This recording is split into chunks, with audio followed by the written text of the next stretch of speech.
Welcome to Safe to Love. We are on a mission to help the world believe in love again and give you the courage to find it.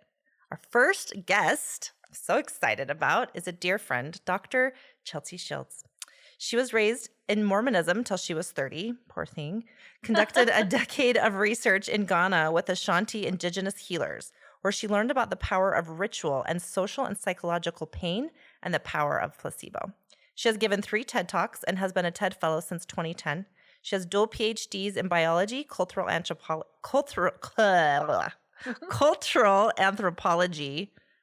I have a PhD in linguistics, so we're great. She is an amazing karaokeer.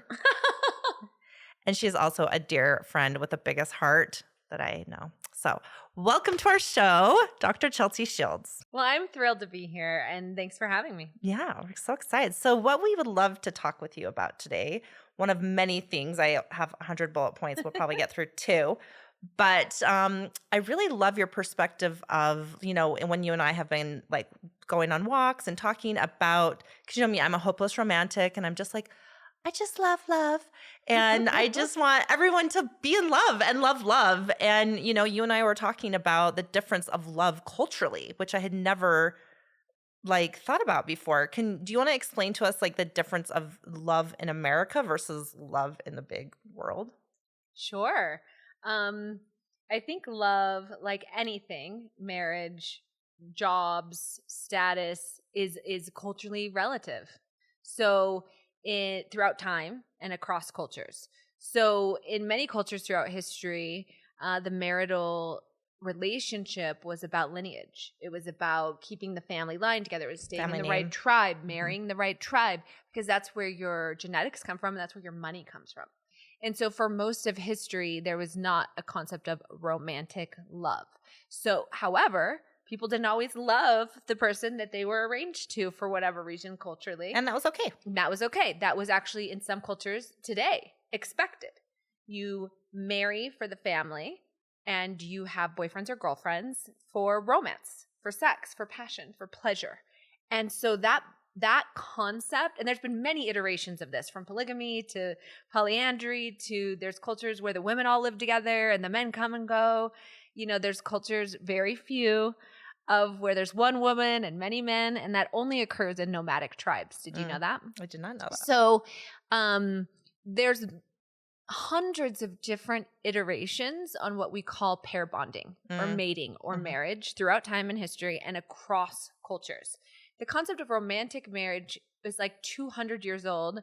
It's a great book by Stephanie Kuntz called The History of Marriage. And she really gets into why it developed and how it spread and how successful or not successful it is, and how that concept has kind of permeated from America mostly and permeated back out to the rest of the world through culture, through media, through what we're spreading.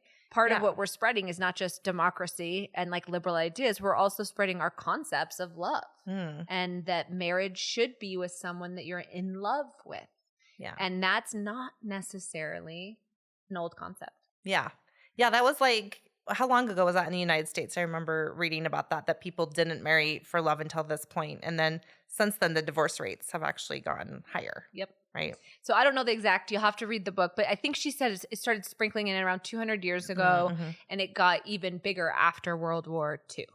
Yes, that's right. When we really saw the concept that marriage should be about love spread more. But in other cultures, we've seen these rises as well. In other cultures, we've seen arranged marriages and then the fight for romantic love, right? So we've seen these battles play out all around the world. We've also seen battles play out with fidelity. Is it cheating? In this culture, it's not. In this culture, it is.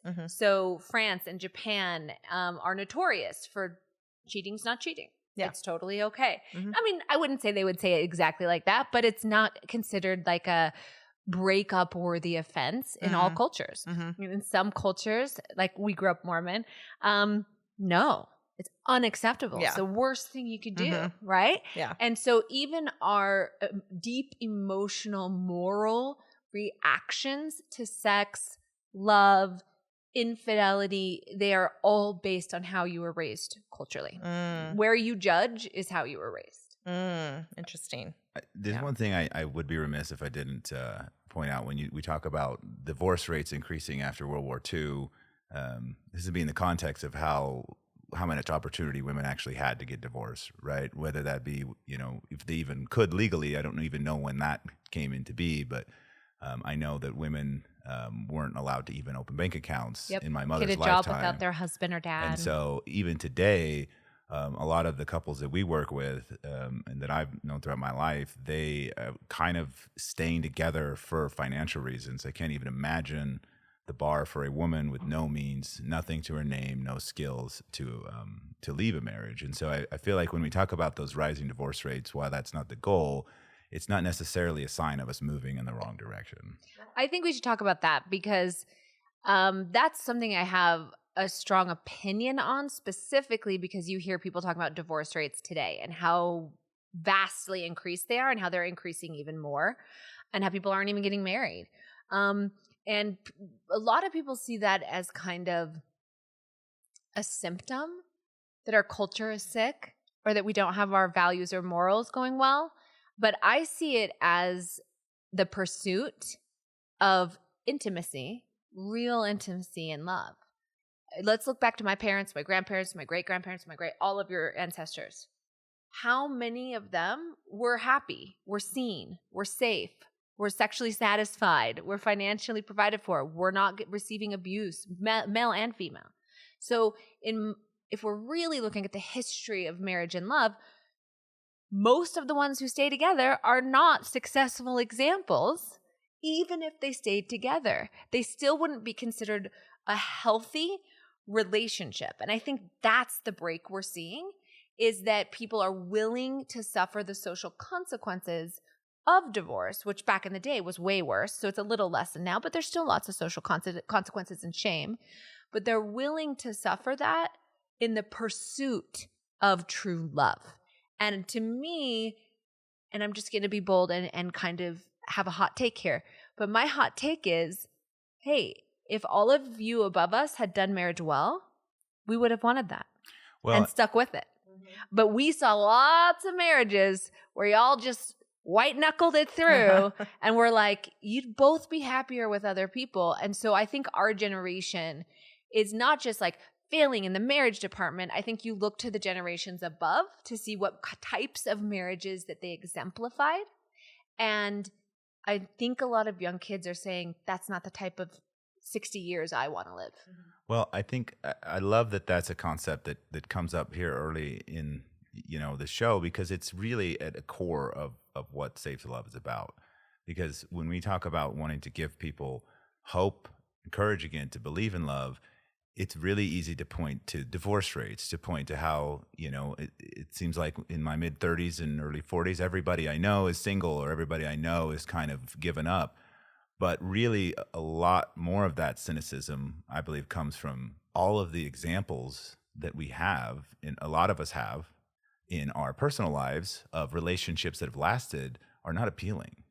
And I think a lot of what's happening now is this generation, and it is the younger generation, but also kind of my age, the elder millennials, sort of leading that charge in middle age, as divorcees, saying that that I don't want that, and that's not a goal for me to achieve, to aspire to, and to set myself to that. And one of the things that I've been looking for is there are examples of people that have been together a long time, and when you're around them, you can feel this connection, this depth, this love. But unfortunately, so many of us lack those examples in our real life. And so that leads to the cynicism of why even pursue love? The people who are supposedly succeeding at it do not have anything I want. It's kind of same with like hustle culture, right? It's like, I don't want the 9 to 5 job with the pension and the thing. There's like so many more people going out on their own because of the internet. And I also am curious, like TV was also around there, right? So you see all these living happily ever afters and romanticizing stories where they don't actually show any healthy repair. They don't show like what to do when you have conflict. They just show like, oh, there's no conflict, like this is going to happen, or the conflict is easily worked through and there's no resentments that linger, which is actually like the major cause of people getting divorced, right? Is like not having that healthy repair and healthy conflict. And so it just feels like the world as a whole, or like the United States as a whole, is they're wanting more in everything, right? Like they want a more equality in their jobs. They don't want to work a job that they hate for Frito-Lay factories or whatever. Like they want to have a job that's meaningful, and they don't want to just be married to say that they're married for 50 years and to like, I don't want to separate my finances. Like that was for me is like, I thought I had a good marriage for 15 years, but I didn't know what I didn't know. I just knew it was better than my parents or better than these people. And then I started seeing models around me of people who had really beautiful relationships. And I was like, oh, that's what I want. I didn't even know that was available. Well, Yeah. and a lot of those relationships seem good on the surface. And that's, I think, part of too where this growth has come, is that maybe there was a lot of people that I remember growing up, or a lot of people that I would look to, and listen, everybody on Instagram is a great relationship, by the way, that seemed to be what I wanted. But then as you would get closer to people, or as you would grow up and start to see the perspective of other relationships, older siblings, parents, you would start to realize that what was underneath that veneer was different, and start to wonder if anybody, I mean, I can't believe the only person that's ever had that thought, like, is anybody really happy that stayed together? And one thing you said is that people want more, and that is true to an extent. But I also think that word more, especially in, American culture, especially right now, it's probably not the term that I would use, right? Like people aren't necessarily wanting more. In fact, a lot of people I think are wanting less, especially when you talk about getting away from this hustle culture.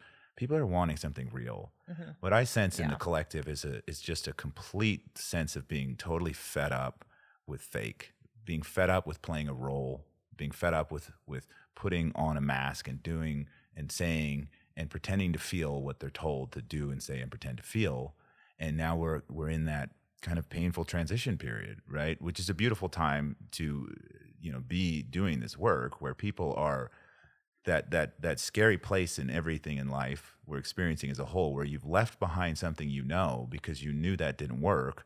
Like when you get divorced, and you don't know when you get divorced where you're going to end up. Mm-hmm. You just know that I can't do that anymore. But we're in that kind of darkness in between, where we find like the light that we're seeking. And that's what's so beautiful, is that people are starting to share those real authentic stories. Like even people on Instagram, although I jokingly say that, like there are people on Instagram now, even, right? It's the minority, but there are people on Instagram now that are sharing the fights, and they're sharing the hard times, and they're sharing the moments that they didn't know if they were going to make it. And they're sharing the work, and they're sharing like the nights that were dull and the house cleaning arguments.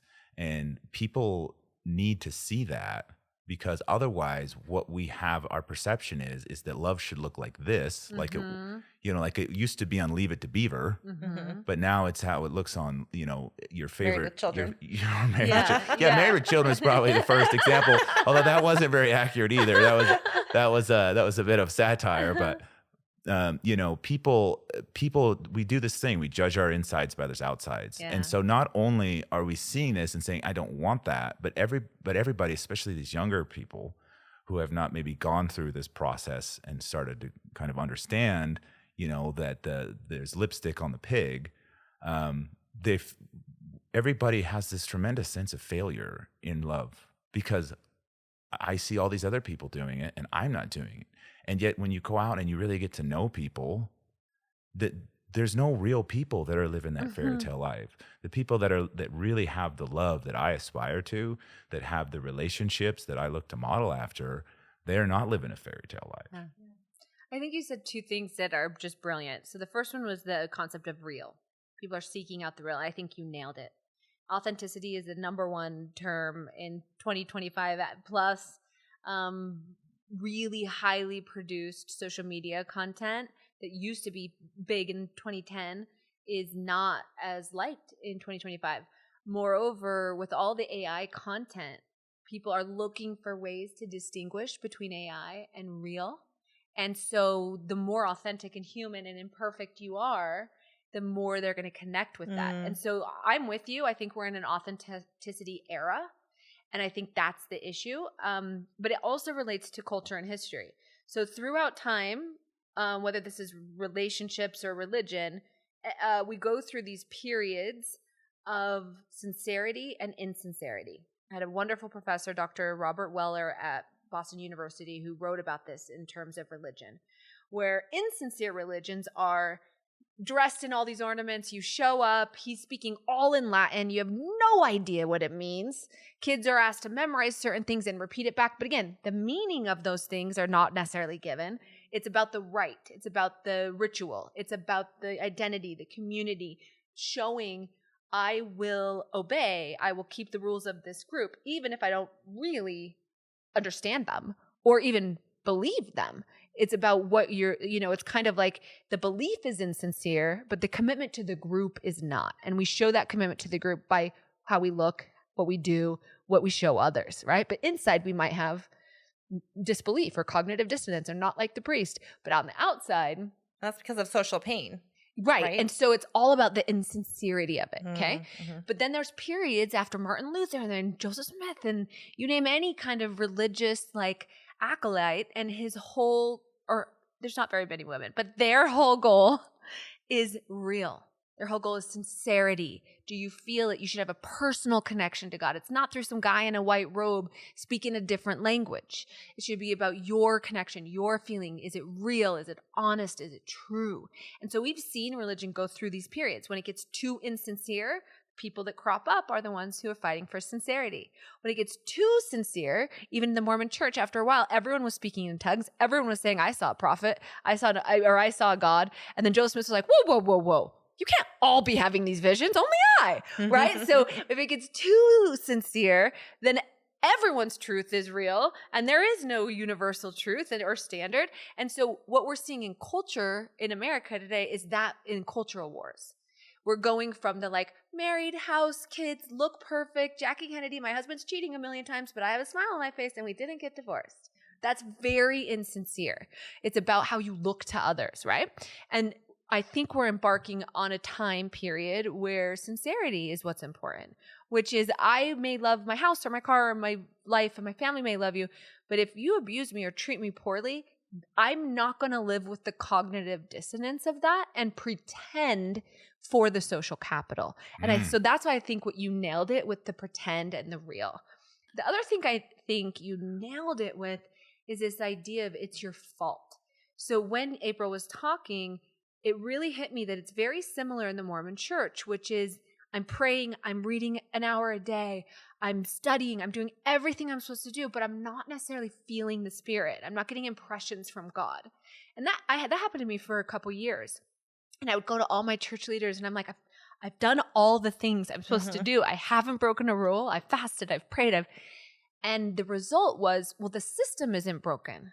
So you are. So the church is true. The system is correct. If you're not receiving the Spirit, something's wrong with you.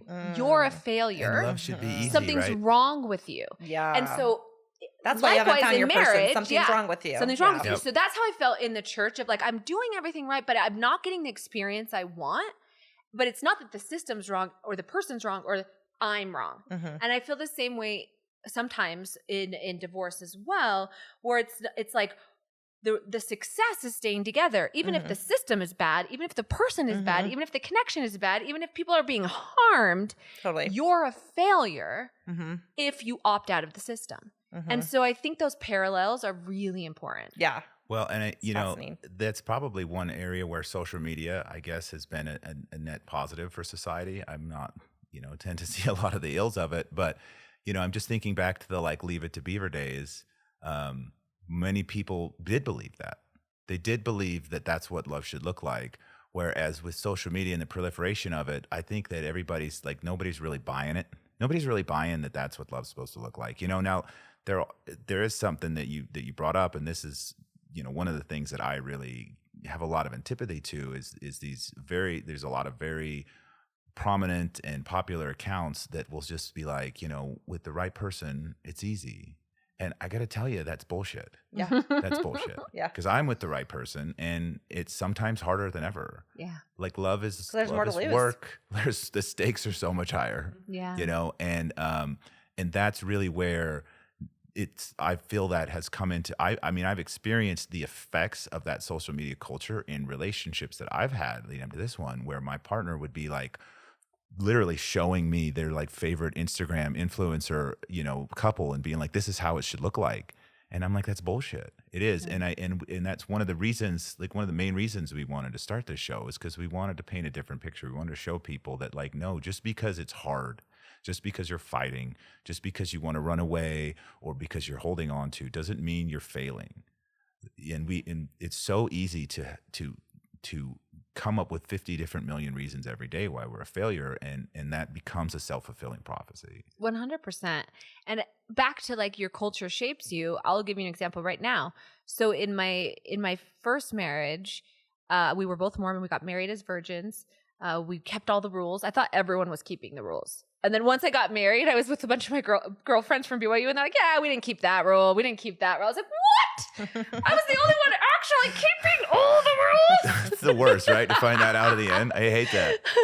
But it was kind of like that. It was that conflict is bad.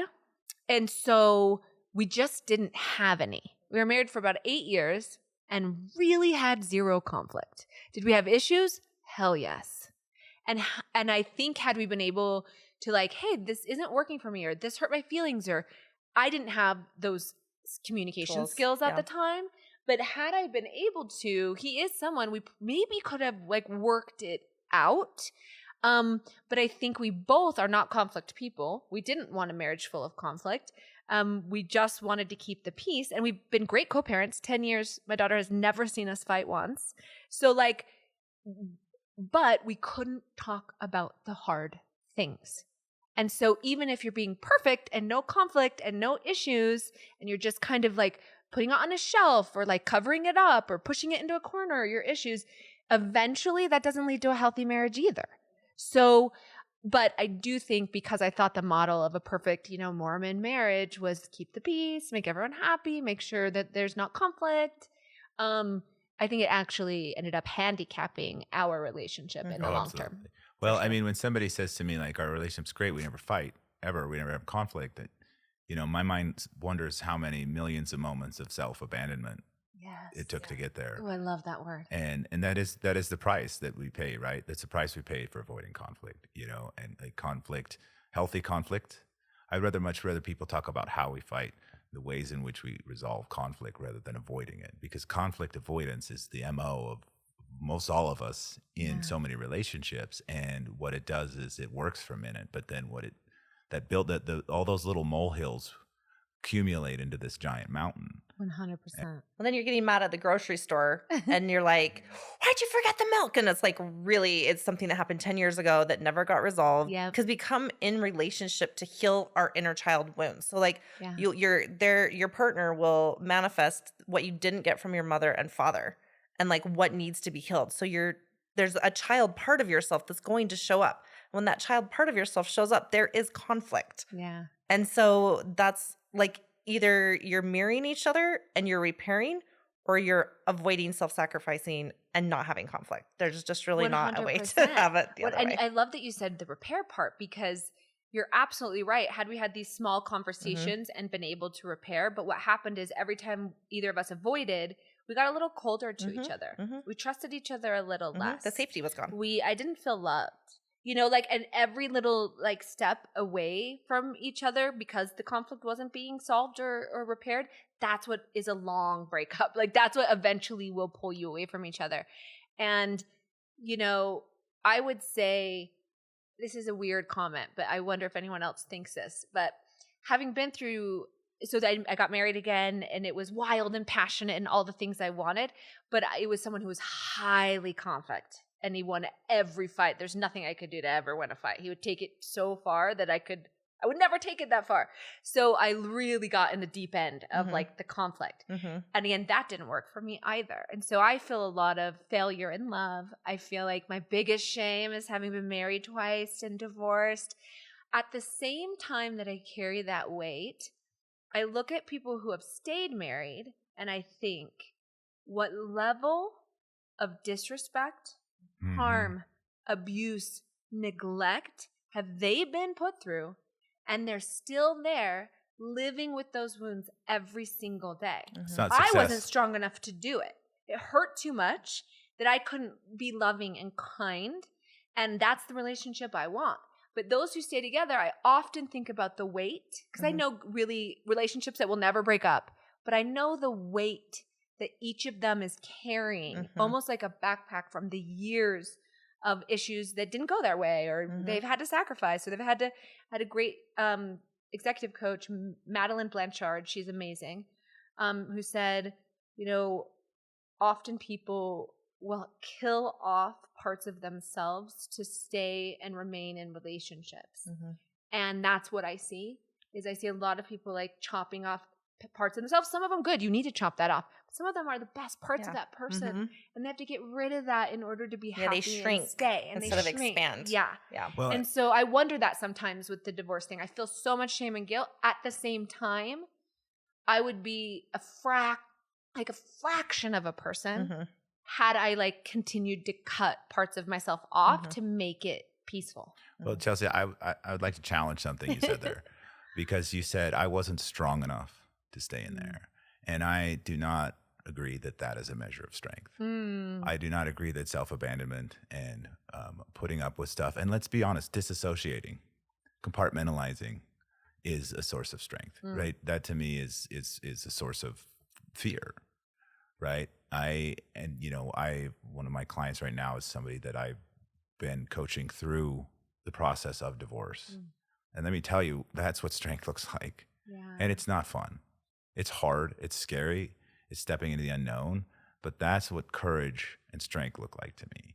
And I love that you also brought up these two extremes, because I feel like that is probably the most common story that we've all experienced, like both ends of the extreme. And everybody's just out there. If we hadn't already named the podcast, we could call it the Goldilocks relationship, because that's what we're looking for, right?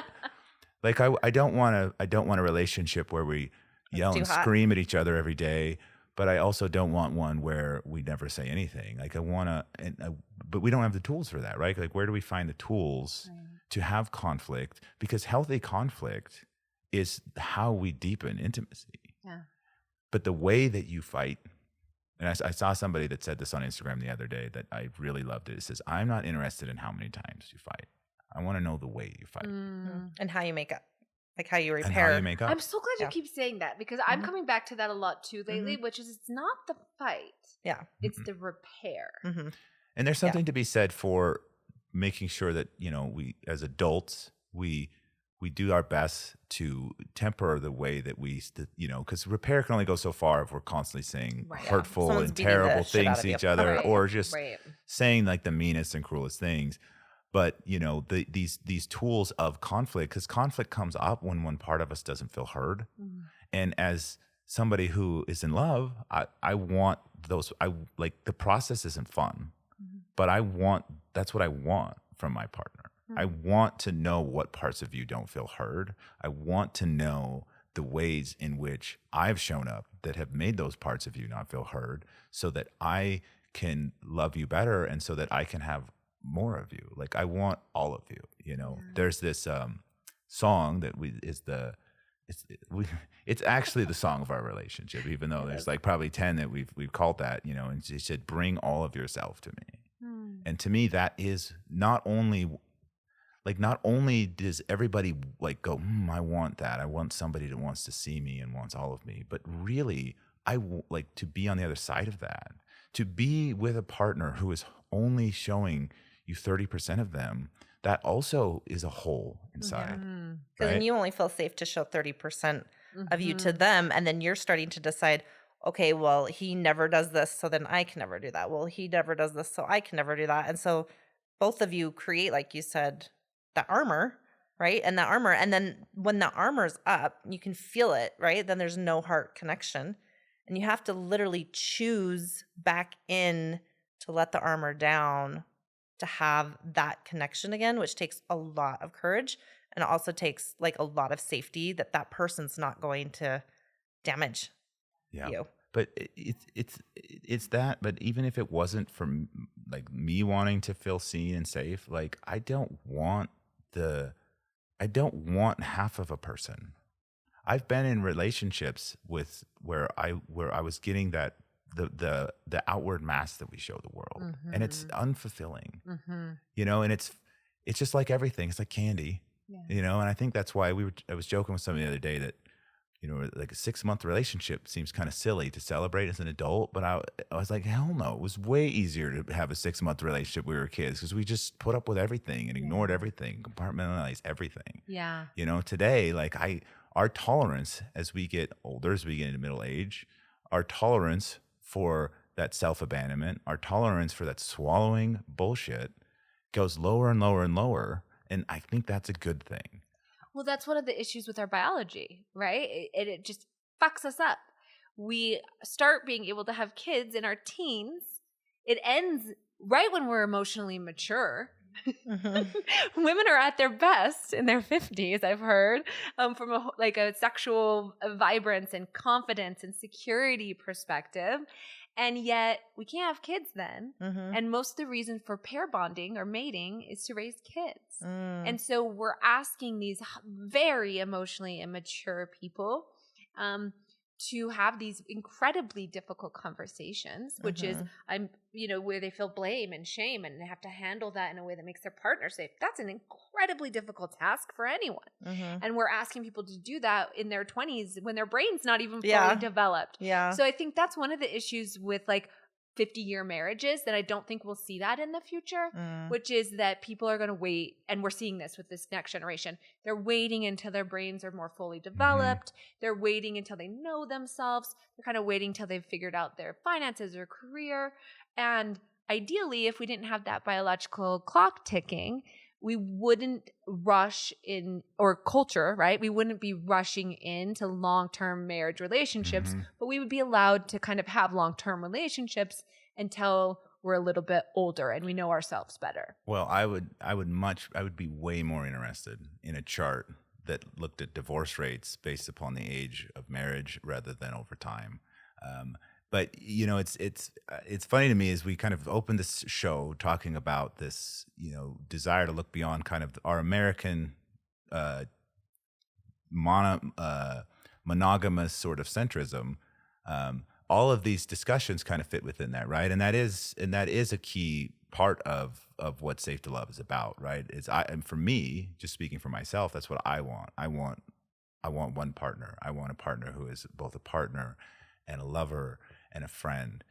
But, you know, outside of this culture and for most of history and still in many places in the world, that isn't the norm. And I'm very curious how you have seen these different dynamics manifest in other cultures that maybe aren't either they're not monogamous or they're not where marriage and love are synonymous. Yeah, I have a couple of really cool examples of that. But before I do that, I want to go back to one comment you said about age, because we actually see the opposite. We see people who get married in high school and teen years, you know, we actually see them staying together often. Same thing, the church has some secret policies where they try to get people married young and have kids young, because they have learned statistically, if you get married super young, you have kids super young, you have it's like 75 to 85, something like that, % chance of staying in the church because you don't have a lot of experience. You don't have a lot of money. You don't have a lot of connections. And so that becomes your primary belonging. So same thing, when you get married super, super young, you're actually less likely to have the strength or the ability to leave. Sunk cost fallacy. Yeah, it's a sunk cost fallacy. So yeah, I know the stats don't always match up to what we're talking about, but I think that's what makes it interesting, right? So where I lived with the Asante people in West Africa, it was really, really interesting. And every culture has different things that they're dealing with. But one of the things they deal with in a lot of places across the continent is that villages don't have work. You can't make good money in a village. You know, you can farm and sell some of your produce, but it's not something that's going to get you to buy a house or be able to travel, right? And so a lot of the men go to the big cities. Women too, but it's a big percentage of men across tons of countries. So you get a big percentage of men working out of the city, or you see a lot of Africans all over the world. I'm living in Russia. My wife's back home. I'm living here. So people will actually not geolocate with their partner all the time, which is strange for Americans, right? But there's also a culture where it's acceptable to you have the husband and the wife and the family and the right tribe and the right name and all the right things. then you are allowed to have like a boyfriend or a girlfriend on the side. Not everyone does it, but it is very common.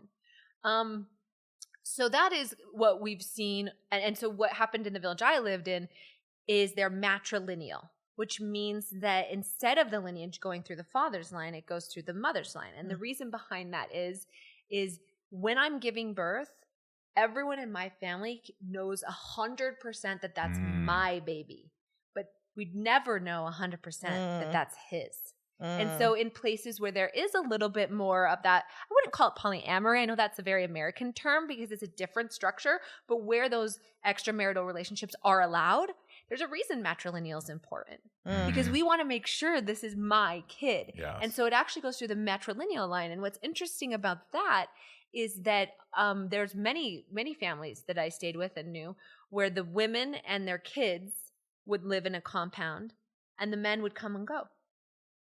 And that was just how the family life was. And so because they're matrilineal, because of the system, it's kind of like the women raise the kids in the home and with their sisters and their aunts and their uncles, and the men are more, I come and I kind of go. And so that was really interesting. And I was telling April the other day, you know, when you're an anthropologist, you're not allowed to be judgy. You're not allowed to be like, oh, well, that goes against my morals. You'd be a terrible anthropologist. Your job is to step into their shoes and understand them. The idea behind anthropology is if you understand someone or something or a context well enough, everything they're doing will make sense. And so I can tell you the most bizarre thing, and if you study it long enough, it'll all make sense. And so that's your job, is to put yourself in their shoes, understand it from their perspective. And in so doing, it's not necessarily a bad model of living. But one aspect that I had a really hard time with that, and it stretched me anthropologically, is this idea of sex as a commodity.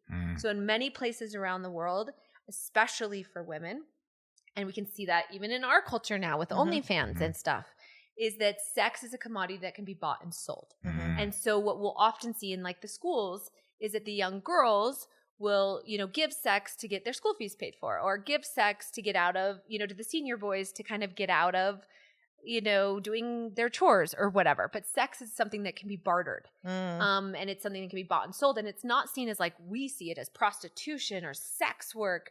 It's more seen as, hey, you got that shirt? I want to borrow that shirt. I'll give you $5 for it. It's like, I have a resource and I can give that resource. And so I spent a lot of time with these women. Some are even extremely religious women. And it's like, well, I have to pay for my school fees, so I can just trade them sex. It wasn't a moral issue, which in America, morality and sex are so intertwined that it was such a fascinating thing that those two things are not as intertwined in different places around the world. But my big issue came when we started noticing lots of terrible examples. I won't get into the details of men doing that for abuse. So I'll give you an A in my class if you sleep with me. I'll fail you if you don't.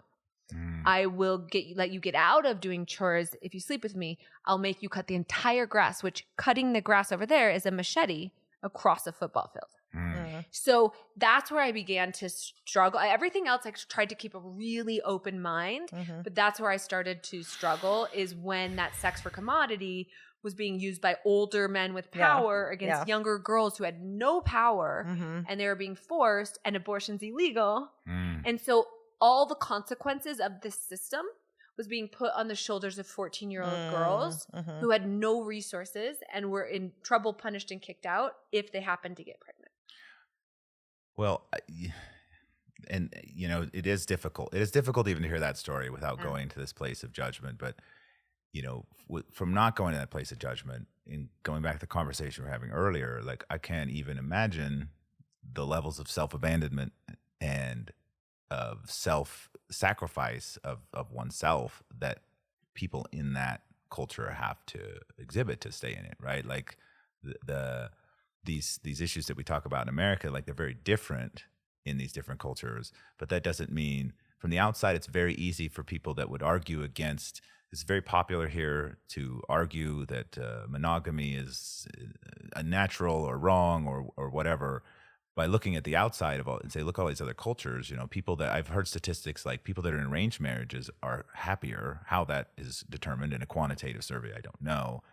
But you just said so many examples of bigger examples, right? Like severe examples of the self-sacrifice and self-abandonment that is required to stay in any kind of system that is not set up and designed to serve the individual's needs of love and fulfillment and safety. Right. Yeah. And I think that's an important lesson is we're all swimming in a system. Yeah, part of how you get into relationships is your past. Mm-hmm. Part of how you get into relationship is the culture you were raised in and the society and what gave you social capital. Most of the people we marry are someone who can give us social capital in some way. If that wasn't the way our system was set up, we might be with completely different people. So I think that there's the individual complexity of what I want and how do I get my needs met and being like not self-abandoning. And then there's this societal complexity of how do I get my social needs met? How do I get the status that I want? And marriage has always been one of those status markers in adulthood. So marriage and love are really just so different based on culture. Huh. And what's different between what's like describe American like marriage and love as you would see it versus like Europe? I do think we are a lot more obsessed about like my husband's my best friend. Like one person can do everything for me. Like the whole, I love Esther Perel and just this idea that there's one perfect person and they're going to fulfill every need that you possibly have. Like I have never seen that. Yeah. In any other, and I've been to 50 something countries. I have never seen that level of delusion. And so I think for me, if I had to say it is, I think Americans are the most deluded when it comes to love, but we're also deluded when it comes to happiness. You interview people all over the world. Americans think they should be a 10 happy all the time, and they're pissed at themselves if they're not. Russians think that you should be about a 2, and sometimes you get to a 6. And they call that a win. Mostly life is a 2, you know? And so, you know, what we expect and what we hold ourselves accountable to, that's where we see ourselves as a failure. That's completely different somewhere else. So it's not realistic. It's not real. And it's not realistic. Yeah. Another difference is, and this is why I kind of mean, I don't know how much self-abandoning, I know there's some is going on in Africa, but people have different attitudes about sex. Yeah. Every religious person I've met on the continent of America that's very religious is weird about sex. Only with there's lots of rules. Only when you're married, only with your partner, you know, they're not getting kinky. Like sex is like, you know, it's not something they watch on shows. Americans do not like sex. We do not like nudity. We are one of the most rated PG countries in the world when it comes to nudity and sex on television. Even. Like beaches in Europe, like there's like 12-year-old girls and boys and their moms just have their boobs out and you're just like, that would never happen. Never. A pool in We'd Utah. be like, oh, whereas I saw boobs in Africa out and some man goes, oh, you forgot to tuck it in. Like it's not sexual, right? Yeah, it's not sexual. So the sex thing is very, very interesting. So I think that because we come from a Puritan background, that's why we have such rigid ideas about sex and sexuality. And I do not see that in places that did not have that Puritan time period in their cultural development. Whereas we've had a very violent history. Our movies are extremely violent. Even our porn is violent. We are okay with levels of violence that horrify other countries. I mean, now they're becoming used to it. We're more global. Most things are shared. But I would say before the internet, most people were horrified by the levels of violence. The way we are seeing boobs on a camera, they are seeing brains gushing. Right? Yeah. And so I think it's about tolerance and what you expect, what you think is normal. And that's what you hold the standard up to. And I just want people to realize that's completely different if you move to a different continent.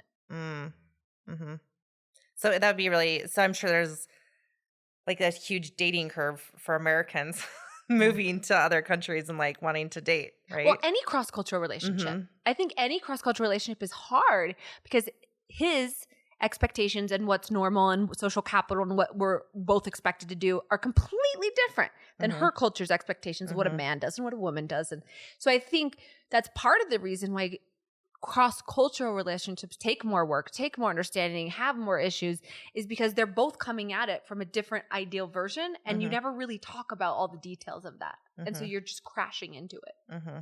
Well, and you know, we have a very interesting example of that here in Utah, where I actually can't count on one hand the amount of times that I've seen two people, one from the Mormon faith and one not within it, form a long lasting relationship, right? Like and then that creates this increased sense of scarcity about love, right? I heard a quote once that like love is an economy built on resource scarcity. And that's this mentality that's like, I'm running out of time. There's 8 billion people and counting or something in the world. And yet it's very easy for us to shrink that down to what's actually available to us, even not even considering geographical, even if we have like full geographical freedom of who we could actually be with. And then that starts to lead down that path. And I actually think the idea that one person could be our everything is very unhealthy, because I've seen that in relationships too. I believe that it's very important to be in a happy monogamous relationship, to have friends, to have activities, to have goals and missions outside of the relationship as well. But the question that's really always up for debate is, do you believe that one person could be our lover, our only lover, our friend, and our partner in the mundane things of life? And that's something that even though I never grew up religious, right? I grew up here, but I grew up on Slayer and metal. But I've always had that as a desire of mine. Like it wasn't something that I couldn't tell you where it came from, but to have a relationship that there was a lot outside the relationship, but like that relationship was at core, like partnership, this idea of a true partnership, that I do believe is possible. And yet it's possible in a way because I live in a culture that allows me the freedom to define my own relationship model. This culture may assault you with shame and telling you how you're wrong, but ultimately, like, it's very different than a culture where there aren't options. Like this is the relationship model that you have to survive. And when love and sex are tied into survival, even as we go back and we talk about, these low divorce rates before World War II, I believe that's where we are trying to get away from, because that's where we make all those self-sacrifices, because it's ultimately in the ego mind anyway. Do I have love or do I have security? Do I have love or do I have my children raised in a 2-parent home? Do I have love or do I have the ability to be myself? Right, making these choices, and our mission and my mission has always been to seek, to find, to experience, and then to spread that it is possible to have love and freedom, to have, which is ideal. I know I didn't come up with my own, right? It's idealized through all sorts of popular cultures, right? Like that phrase, home and adventure at the same time, right? Like the book Untamed, that the way she says, there's a phrase she says in there that just resonated so much with me, to feel held and free at the same time. Is that something that people believe in? That's a great question. So in the social sciences, the battle that we believe all humans are seeking, and this one's universal. It's not how we do it is cross-cultural, but this desire is universal. And it's exactly what you're saying. It's the desire to be authentic and fully belong. And often in our entire lives, that's a choice we have to make. So when I was in the LDS church, I wanted to fully belong, but I disagreed with race and gender and gays, and I wanted to support things, and I didn't want to be I wanted to help social justice and not be against it. So I couldn't be my full self if I wanted to belong. And every time I tried to be authentic, I belonged less. And I think that is the goal that every human is trying to do, is be authentic and belong in their family. Be authentic and belong in their marriage. Be authentic and belong in their community. I think we're all striving for that balance. And can I just take a moment to everybody listening and say, don't stop believing in that. Yeah. Don't give up on that. Right? It is actually possible. It is definitely work. Yeah. And it's not just work on an individual level, it's work on a collective level. but I have experienced and seen this work happening, and it is very possible to be able to be authentic and belong. And I would just put a caveat on there, which is you have to be in the balance. If you're only authentic and have no social life, your health is screwed. Like, the more and more research we do, the more we learn how important your social life is to human health, whether that's psychology, emotions, mental health, physical health, longevity. Every single factor is like, friendships are more important than if you smoke 15 cigarettes a day or if you eat pizza every day. So how much time do we put into our health and nutrition and exercise versus building healthy social relationships? So you can't be on the far extreme of just being authentic and not belonging. However, if you're on the far extreme of belonging and not being authentic, same issue we have here. A lot of cognitive dissonance, a lot of self-hate, a lot of people-pleasing, self-abandonment. So I think that's the lesson I want people to understand, is there is no right way. It is a balance for everyone. But if you go to one side or another, you cannot be happy. Correct. And I think we've all, I've been known that person who was radically authentic, but without boundaries of maturity, and would just assault you with it, whatever was on their mind or whatever they feel. And that was isolating, right? Like part of us creating community where we can be authentic and belonging, part of us creating relationships where we can be authentic and belong, is maturity, is learning how to have boundaries with ourselves and with other people. And that's a whole lot more than we can talk about in the time that we have left, or hopefully even 100 episodes. But it is definitely a dream worth fighting for, and I believe it is one of those dreams that if we believe it, we can create it. And I've seen and experienced examples of it, and they're all over the world. And the systemic part of it, of bringing that to a larger scale, is a big part of what we get to do. But we get to hold on. We get to hold on to that hope. We get to believe in that. We get to believe that is possible, that we can be our true, authentic selves and be deep, fulfilling relationships, both friendships, larger communities, and if it aligns with our desires, one deep love partnership. And I just gotta throw in there that belonging always comes back to belonging to yourself.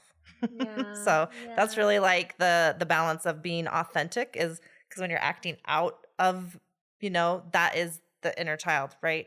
And like people heal through belonging. But if you feel that you don't belong, you could have all the friends in the world, and if you don't feel you're lovable, if you don't feel like you deserve love, you could have all the romantic partners telling you they love you, and it doesn't matter, because your internal story is, I don't belong.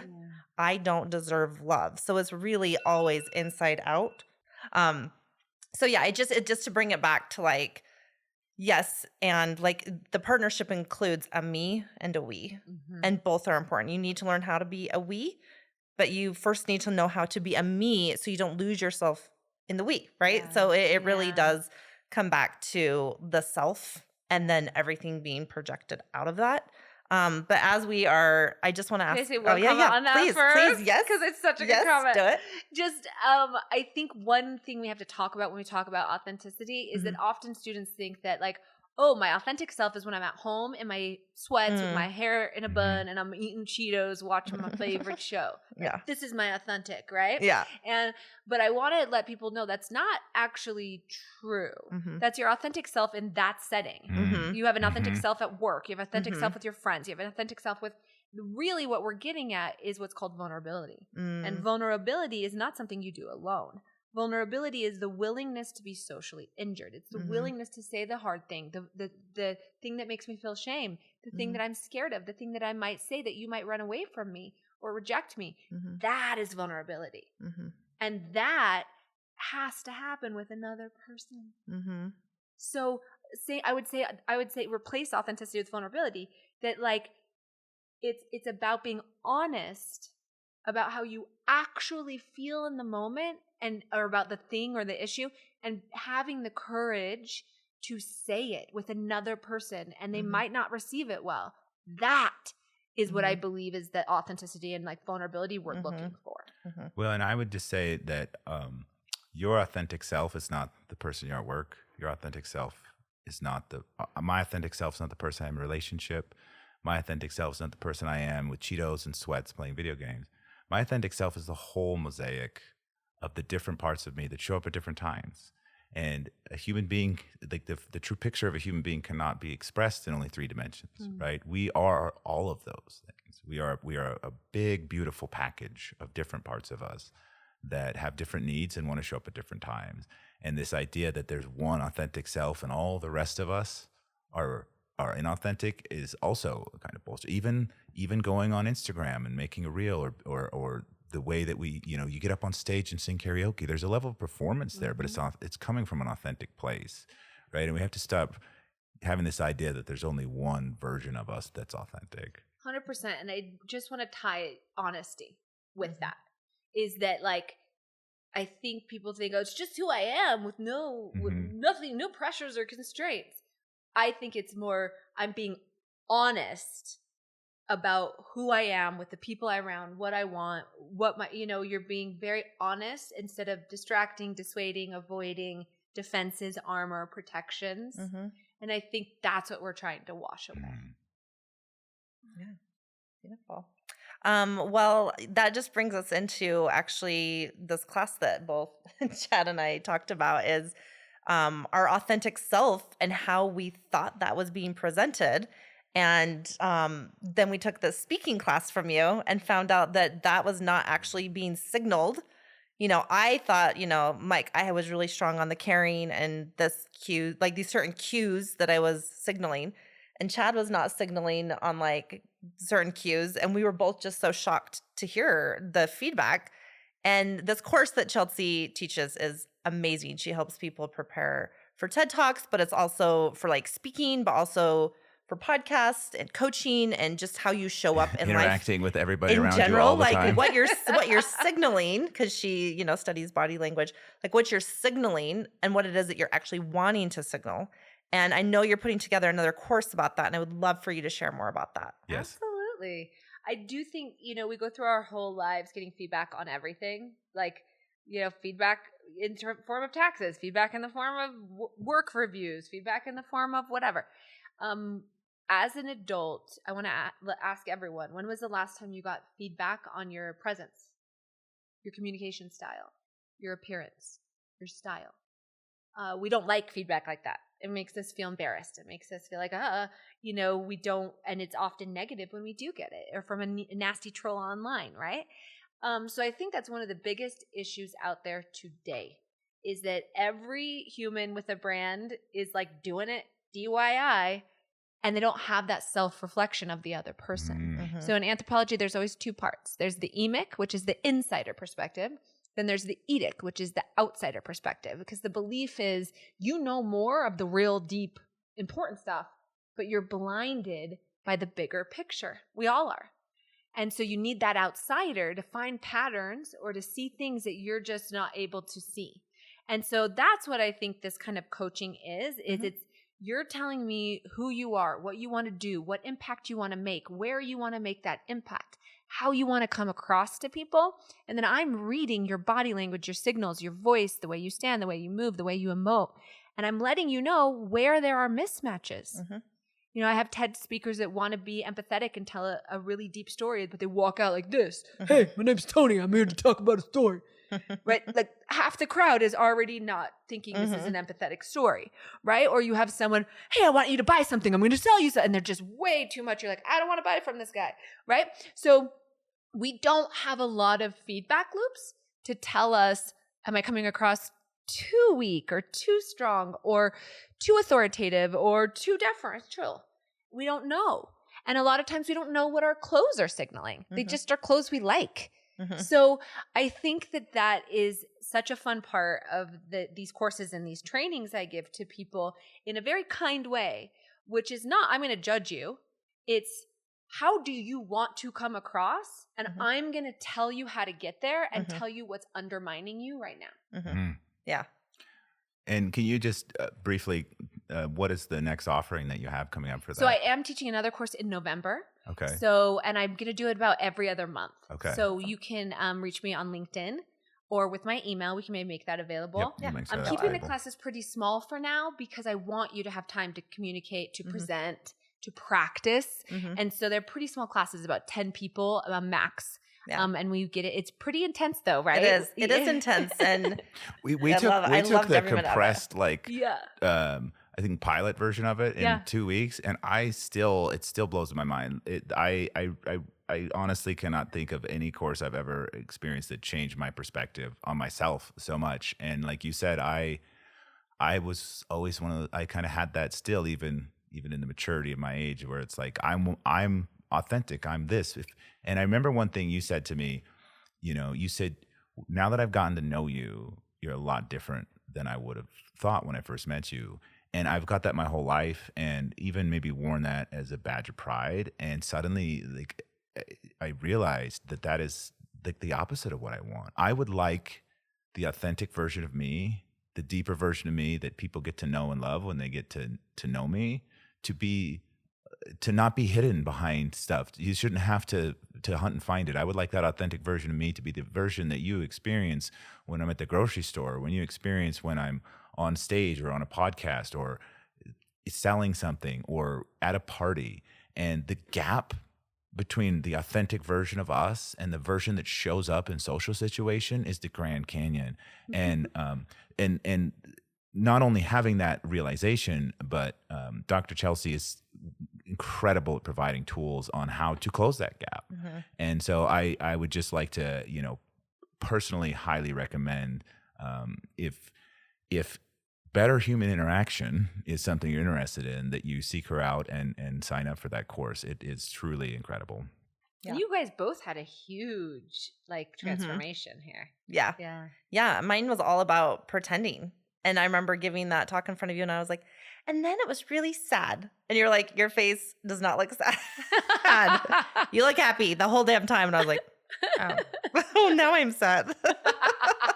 But it was such a big initiation for me, just with everything.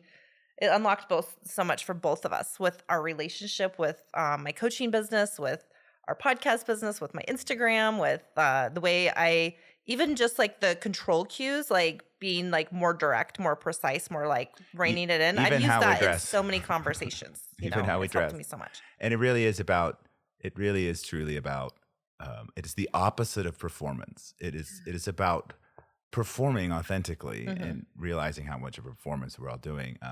And I, honestly, I'd like to invite you back. We didn't even I feel like we only touched in like 1/3 of your expertise in this show, but we are out of time. But I do want to ask before we go, a question we like to ask everybody: What's one piece of advice that you would leave our audience with to give them hope and love? I love this question, and I'm admittedly, even though I have these other expertise that I feel confident in, I am admittedly weak in love. I don't feel strong in love. I don't feel like I have a great track record. It's the one area of my life I feel the weakest. But that said, if I could give myself, anyone else out there, I think my piece of advice is real before fear, or real instead of fear. So I think, and it comes back to the Brene Brown and vulnerability, but I think that where we betray ourselves is in the performance, is in the pretending, is in the keeping the peace, or keeping up with the Joneses, or getting that social capital at the wedding, even though it makes us go into debt. Like, I think where the nicks in a relationship happen are when we're not being real because we're afraid, right? And so if I could go back, when I do it again, I think my number one thing I will constantly be saying to myself is this real? Am I being honest? Am I being truthful to the situation and the context? Or am I just trying to kind of keep the peace for the moment and try to stay in that realness? I love that. Well, that is fantastic. Thank you. I just want to thank you again for coming on the show. I know we'll have you back. There's so much more there's so much more No, I didn't even get to expertise. talk about my chimpanzee balls. I know. A Well, whole episode that's next a time good- on that's a- chimpanzee balls. I That have is a a whole good- Coming to you soon. evolutionary theory of Safe to love pair chimpanzee bonding balls. and why evolutionarily men and women are different sizes and if they're faithful to each other in the animal kingdom. So we can save that for next time. Yeah, Yes. that is actually a great teaser. Tune into the next episode with Dr. Chelsea, chimpanzee balls. So, but with that, I would just like to wish you goodbye and goodbye to our audience, and remember everyone to be brave. Love is worth it. Yeah. Yeah. Thank you. Thank you.